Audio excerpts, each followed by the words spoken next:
The civil war in Myanmar, which erupted following the military coup on February 1, 2021, has thrown the country into protracted conflict and instability.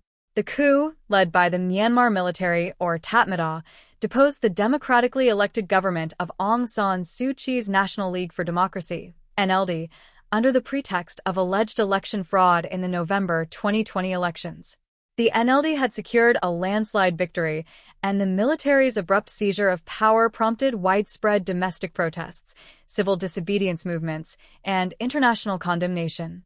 The military responded with brutal force, leading to widespread casualties, arrests, and human rights abuses, which in turn ignited a nationwide armed resistance. This resistance has taken two key forms. First, there is the rise of the People's Defense Force, PDF, a loose coalition of civilian militias formed by pro-democracy activists who aim to overthrow the military regime. Second, there has been a resurgence of long-standing ethnic armed organizations, YAOs, representing ethnic minority groups such as the Kachin, Shan, Karen, and Rakhine, which have historically sought autonomy or independence from the central government. These YAOs, many of whom have been in conflict with the military for decades, now find their interests aligned with the broader national movement against the military junta. The conflict is characterized by decentralization, with intense fighting in various border regions where these ethnic groups are dominant.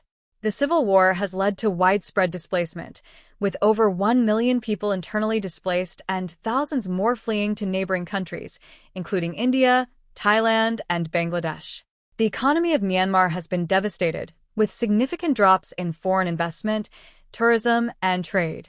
The country's healthcare system is also in crisis, exacerbated by the COVID-19 pandemic, and essential services like education and infrastructure have been severely disrupted. Reports of war crimes, including extrajudicial killings, forced labor, and attacks on civilians, have surfaced, raising concerns about the future of Myanmar's civil society and its prospects for peace. Implications for India. India, which shares a 1,600-kilometer porous border with Myanmar, is deeply affected by the unfolding civil war. The conflict presents a complex challenge for India as it impacts both regional security and broader geopolitical interests. 1. Security concerns and border instability. The most immediate impact of the Myanmar civil war on India is the instability along its northeastern border. Indian states such as Mizoram, Manipur, and Nagaland are directly affected by the influx of refugees fleeing violence in Myanmar, particularly from the Chin and Rakhine states. Mizoram alone has reported receiving thousands of refugees, which has strained local resources and created tensions within these border states. The region has historically been home to various insurgent groups, and the inflow of refugees risks exacerbating ethnic tensions and increasing the potential for cross-border arms smuggling and insurgency activities. India's northeast is already a sensitive region due to the presence of several armed insurgent groups, some of which have traditionally maintained links with ethnic militias in Myanmar. The conflict could potentially provide these insurgent groups with new opportunities for regrouping or cross-border cooperation, posing a significant threat to India's internal security. India has responded by tightening its border controls, although its response to the refugee crisis has been cautious, reflecting a delicate balance between humanitarian concerns and security risks. 2. Refugee crisis and humanitarian response.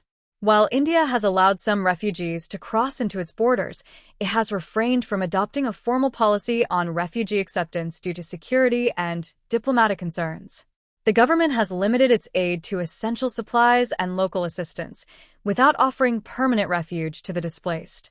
India's northeastern states, especially Mizoram, share ethnic ties with some of the groups fleeing Myanmar, adding a social and political dimension to the refugee issue. Additionally, there are concerns that the refugee crisis might trigger other destabilizing issues, such as communal tensions, resource strain, and radicalization, especially if the conflict in Myanmar prolongs. Despite this, India has been reluctant to officially condemn the military regime, mindful of its own security and strategic interests in Myanmar. 3. Strategic and economic interests.